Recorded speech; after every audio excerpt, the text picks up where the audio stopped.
Stay indoors with the windows closed and the curtains drawn. Drink plenty of water. Avoid the sunlight. Check in on vulnerable relatives. And above all else, try to keep cool.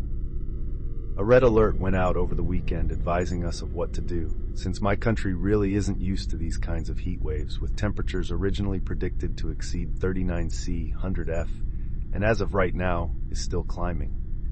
I know many people will scoff at that, saying it's not even that bad, but you have to understand my country isn't really equipped to handle that kind of weather, even for a few days.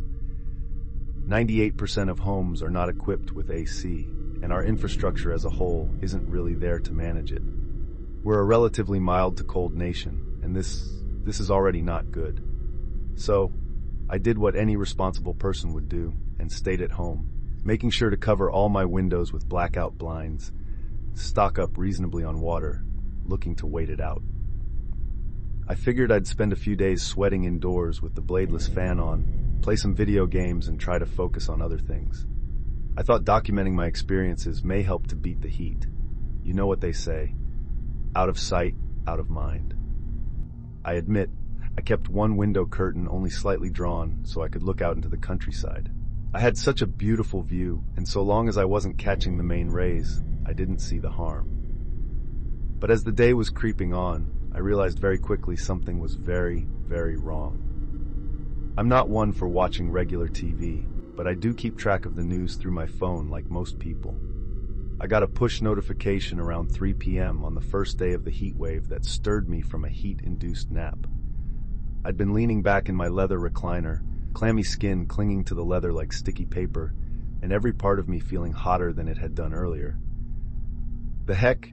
It should be at least a stable temperature now, it's the afternoon, I grumbled, reaching for my water bottle and looking at the push notification. Breaking, all-time heat record broken, fires breaking out across the capital, water rationing now in place. Do not go outside. I clicked the notification and cast to my TV as I checked the local temperature. I almost choked on my water when I saw the number, 42°C 108°F, being currently recorded. The air felt thicker, just seeing that, and the video loaded with some commotion going on in the background, people jumping around and holding their hands up like weirdos, nasty sunburns across their skin, and one of them dropped to the floor, likely from heat stroke, before being hastily pulled off screen. In the center shot stood a young woman with no protection from the harsh rays, as she held a thermometer with shaking hands, smoke practically rising from something around her. When she spoke, her voice was coarse, as if the throat had been packed with sand. And as you can see, everyone at home, we've just reached a new record temperature here in the UK. The previous 2019 record has been smashed, and this looks to continue for a few days yet. Experts predict thousands could die in this unprecedented heat wave. Isn't it wonderful? Sol confidere, and it's back to you. I did a double take in my recliner, leaning forward as my back burned and rewinding the broadcast. I took a better look at her as the makeup ran down her face, hair matted to her forehead, and the business casual outfit clinging to her in what must have been a terribly constricting manner. But then I saw her expression, and something in it unsettled me even more than her words. She was elated, eyes twitching and almost bubbling in the scorching heat, as those uncanny words repeated again.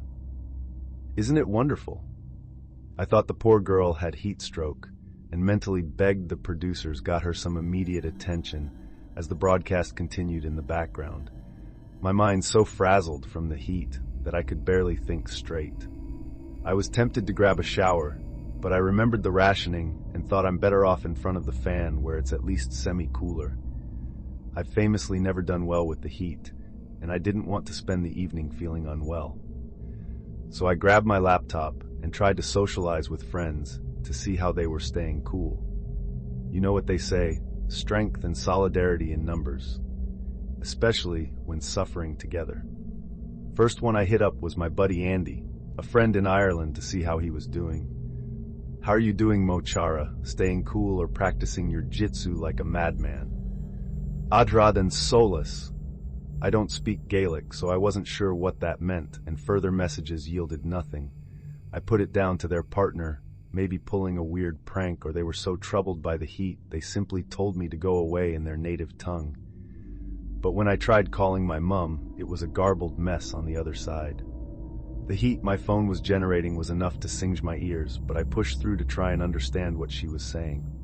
"Mum, you okay? Have you been drinking plenty of water?" "The sun." "The sun? Yeah, it's really hot. Make sure you're indoors. No helping out in the garden. You know you're getting on in the years. Honor. The sun." My hand instinctively dropped the phone as the feeling of skin boiling overwhelmed me, and as I did, the darn thing smashed on my wood floor, terminating the call. Naturally, I jerked forward to grab it, and I realized just how bad things were. The pain started in my shoulders and rapidly descended down my back before spreading to my arms. It was my skin. It began fusing to the leather, and the strain of pulling against it felt like someone was flaying my skin. I screamed, and the dehydration ripped at my throat to add a further agony. Slumping back, eyes glazing over, and a combination of pain and heat exhaustion began to set in. I cast my eyes out the window for something to distract me. It felt like the air was swirling around outside. Infrastructure that should be stable began dancing, and the very road itself twisted, bubbled, and smoked. It was almost hypnotic in nature, captivating me.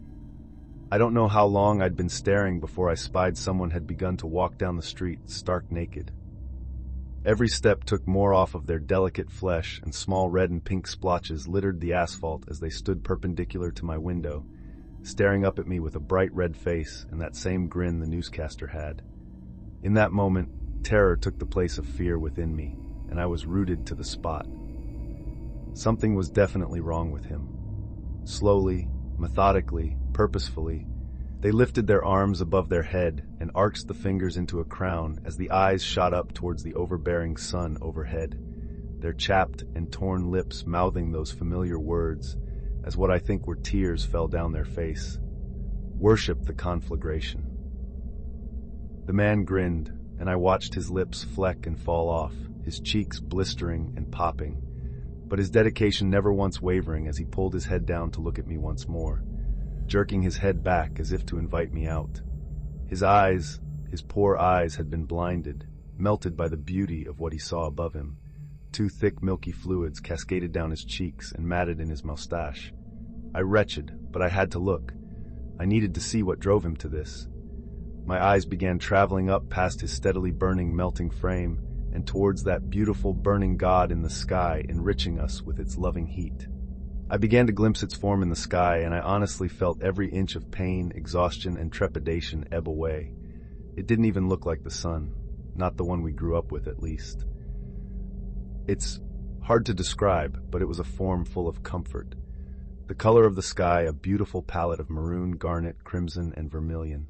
So much red, I'd never been happier to be in its presence. I don't know how long I sat there looking, but my head span after a while, and ultimately I succumbed to exhaustion and woke up a half hour ago with a clearer head, in a frenzied thirst and a panic.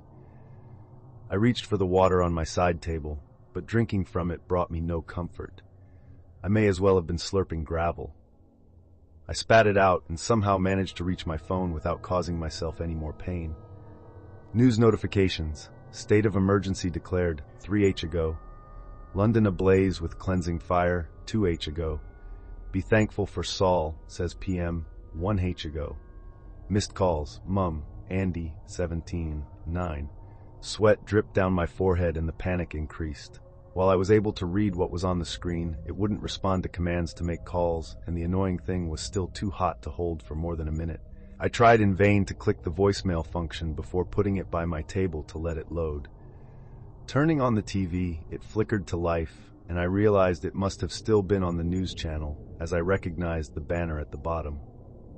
It was a live stream of the sun. The temperature still registered 42°, even as the day had now gotten later in the day. I could barely believe it.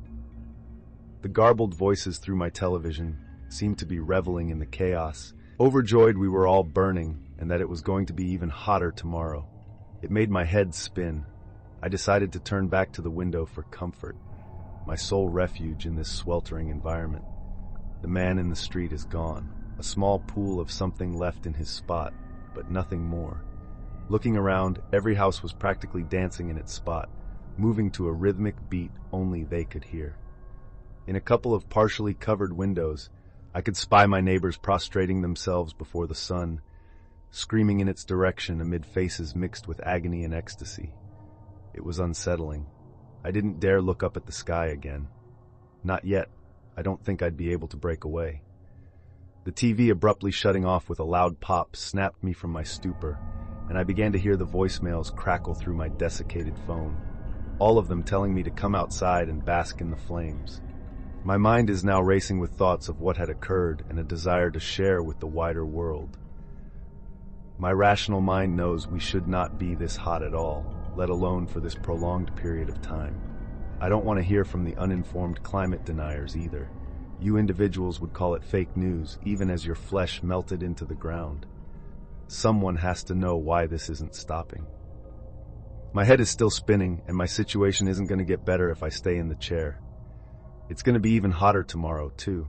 How am I supposed to handle this for another 30 hours? All I can do is rest and hope tomorrow brings some comfort. Maybe it won't be so bad.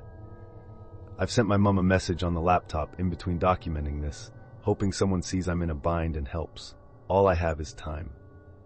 Wish me luck. Why did we stop drawing the sun with a face? Look back through human history, and for centuries, we drew it with an almost regal appearance as it bore down upon us, shining humanity with the necessary light we needed to function, like a loving parent gifting its child with nourishment. We recorded odd events involving it as if documenting the sun's descent into bouts of madness. The 1561 phenomenon in Nuremberg that split the sun in twain, dividing itself, or the 1566 phenomenon in Basel that saw the sky fractured as the sun fought amongst itself to the horror of a far more simple era of man. They thought it apocalyptic, the end times, and a sign of the terrors to come.